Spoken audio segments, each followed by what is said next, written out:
Hey everyone, welcome back. I have a different brew for you today. This one is Monotime Talir. This is one of my favorite monocolored decks. We've been running this since before Veteran Mercenary, and she tends to do pretty solid on the ladder. I've always really liked this deck as far as competitiveness goes. It is a pretty decent archetype. It works very well for the monocolored deck. I'm looking forward to seeing what new cards in set 2 do to this deck. In particular, I'm very excited about seeing the new card Waystone Infuser, which we spoiled on Wednesday, go into this deck. So it's pretty solid. So the basic idea behind this deck is that in time, you have sort of two axes on which you can run. You can go for the more aggressive style, which is you ramp with cards like Initiative of the Sands and other cards, and you set up Dawnwalkers, you set up the Sand Warriors, you set up a lot of early stuff that really like just pushes damage, and then you obelisk it all and it goes insane. The alternative is that you play a very creature-heavy deck that tries to get to the late game. And on that axis, you have Mystic Ascendant, one of the more powerful time drops in the game, one of the more powerful monocolor drops in the game. Predatory Carnosaur, also one of the more powerful monocolor drops in the game. Both of these cards, when played down, get you a full card's worth of advantage and are still a 6/6. So really, really solid stuff. Mystic Ascendant can spiral games out of control. It generally has to be played on 7, but it's pretty nice. And then Carnosaur is just very good for value. And then after that, we have Talir, who sees beyond, an overwhelm 6/6 with your time units have destiny. Giving units destiny is an extremely powerful effect. This card will just completely combo out if your deck is mostly full of time units, which, as it turns out, our deck is. So we have almost no cards that aren't time units here. We're fixing our power with Talir's Favored and Temple Scribe, as well as with card draw off of cards like Friendly Wisp and Initiative of the Sands Ramp. Since we don't have to make influence happen, that's mostly okay. We also add a little bit more ramp in the form of secret pages, just because I find it very useful to skip straight to your 5 drops and start playing some of those cards out. The mid-range beaters include Sandstorm Titan, Twin Brood Sauropod, always a fantastic echo unit that can really give you a lot of advantage and trigger off of Talir to make a lot of bad stuff happen, and Veteran Mercenary, a card that draws you time cards, which is always useful. Fun fact about Veteran Mercenary, since he draws the random card of that faction, if it is a time card, it will have Destiny and play out. So you can trigger Talir that way and start off a bit of a chain. Very, very nice stuff. You also get to draw the card as well, so yeah, it's really cool. Xenon Obelisk is a 1-of just to make your units bigger than your opponent's unit. Healer's Cloak is a 1-of to keep you above the board against burn decks. I like it as a 2-of. I like both of these as 2-ofs in some situations. You can fiddle with the numbers as always. It's always up to you, up to what the current meta is. This one is the product of a lot of meta shifting from about a week or two ago, so it might have changed a little bit. You can certainly always change the numbers. Temple Scribe and Scorpion Wasp. Scorpion Wasp is a solid removal card. I run Ancient Terrazon to stymie armory decks and just generally make a splash against the more mid-range beatery decks. An 8/8 that's invulnerable to damage can be a threat in a lot of different ways, as we saw in our Roland video. So yeah, there's a lot of things that you can do that are pretty cool with that. Sauropod Wrangler adds additional ramp for the big guys, Veteran Merc, Sauropod, Sandstorm Titan, Ascendant, and Carnosaur. Well, not Ascendant. You can't actually buff Ascendant with Sauropod Wrangler. But you can get a ton of value out of it, and then you can also get Talir out faster. And the faster you can get Talir out, the faster that you can combo off. So good times there. Amber Monument we run 2-of. I don't want to interfere with the power base too much, but it's really nice to have extra 5 drops. So pretty good way to just jam a few more time units in the deck, even though your deck is almost entirely consistent of time units.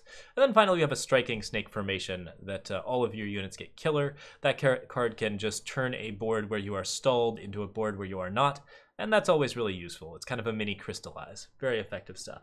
All right, so let's go into a couple of games, and I will see you there.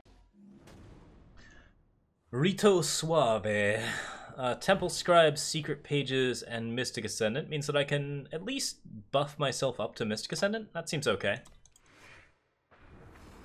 This is the risky slow hand, but I'm always okay with that. So it's kind of fun to have it. And if you've got the curve, then at least you know that you've got a future. So I'm usually all right with that in this particular deck. Certainly we could be running some cards like Amber Acolyte to secure the early game a little bit more instead of Secret Pages. This card is my greedy include. So, but it does work very well at getting you through to some of the later stuff. assuming that you draw other power. Alright, Temple Scribe. Okay, and we're up against an Armory deck. That's not a bad matchup for us. Secret Pages actually works out pretty well with Mystic Ascendant for these kind of situations, and generally we can do a decent amount of work. Found a Friendly Wisp, which is cool. If I continue to ramp, then Friendly Wisp could end up being a very good draw. Friendly Wisp's primary use in this deck is to trigger Talir, because you can have a Friendly Wisp down, play Talir, and then she'll just get a bunch of Destiny draws immediately. She can fill the entire board if she gets played into a Friendly Wisp sometimes, so can be very effective. Well, I don't see any Shadow yet, so this might be just straight Rakano that hasn't really found its setup. End our turn. When I was practicing this deck, like playing a show round, I played, I forgot to play the Secret Pages, like against a burn deck, and it was just like, oh goodness, we aren't going to get to ramp, and we take a bunch of damage. But Secret Pages at end of turn is a fun trick. This card also works very well for triggering in powers. Attack for 1 here. And I think I will avoid playing Friendly Wisp until I have a better unit to play it with. I can just like Sandstorm Titan Friendly Wisp and draw a bunch of cards, so. This is very good though. We got to play Mystic Ascendant on turn 4 or so. Should be very effective against the Armory style. And there's a Talir.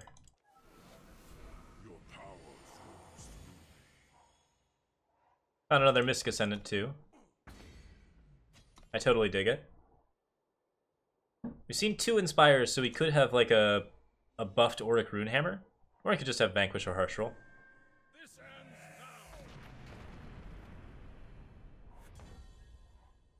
Talir's favored. How do we want to do this? I think I'm worried about Focus, child.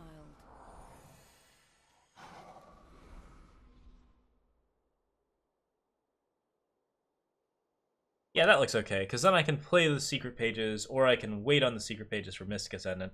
I could play the Power and then have double draw of Mystic Ascendant, but Throne Warden is not the play that he wants for this, so now I'm just going to play Talir, draw 2 cards. Sandstorm Titan has Destiny. And we draw another card, which is good. Okay, so build the board. Probably going to get Harsh Ruled, but if he doesn't have Harsh Rule, then he's really not in good shape.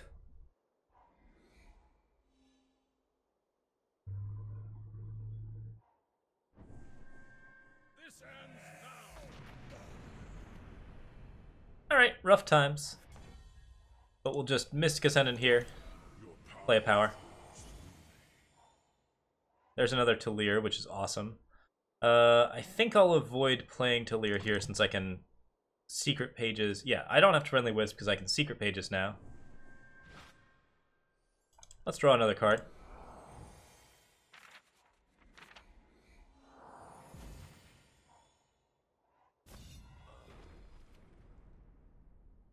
What else you got?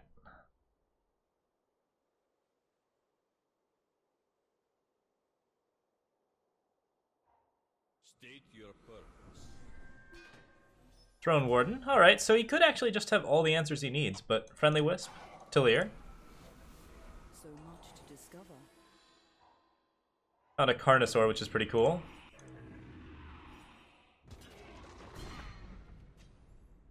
And we'll hold on to the Time Sigil. I no longer have any use for Time Sigils. If I see another Harsh Rule, that's a real bummer, but we've already like loaded the board. Harsh Rule Smuggler's Stash is kind of Rito Suave's way out of this, but I think we mostly have the game sealed.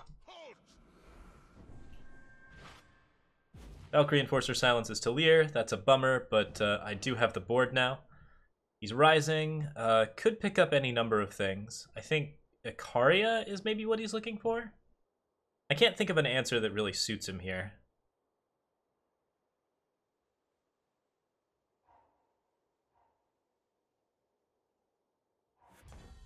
Okay, so we're gonna go full on. I think we're gonna... Should I just kill this? Sure, there's no point in that living. So we'll just attack everything.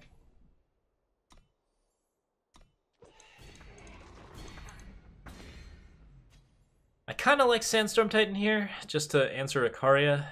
I also like Veteran Merc to draw a random time card, because that's always useful, but... Yeah, let's play the Veteran Merc because it's fun. The correct play here, I believe, is Sandstorm Titan.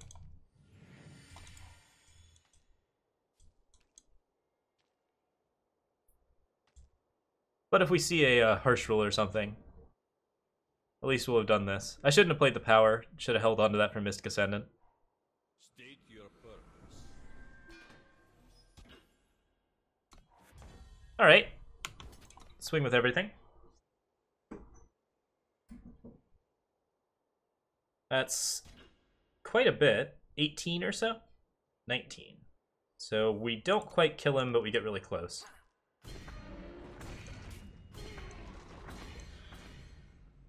Got a Dune Phantom to Stonewall Icaria.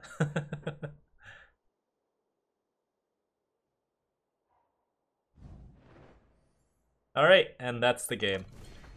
I think we only have time for one round with Talir tonight, so that'll have to be the only one. I am off for the rest of the weekend, so I will be back on July 5th.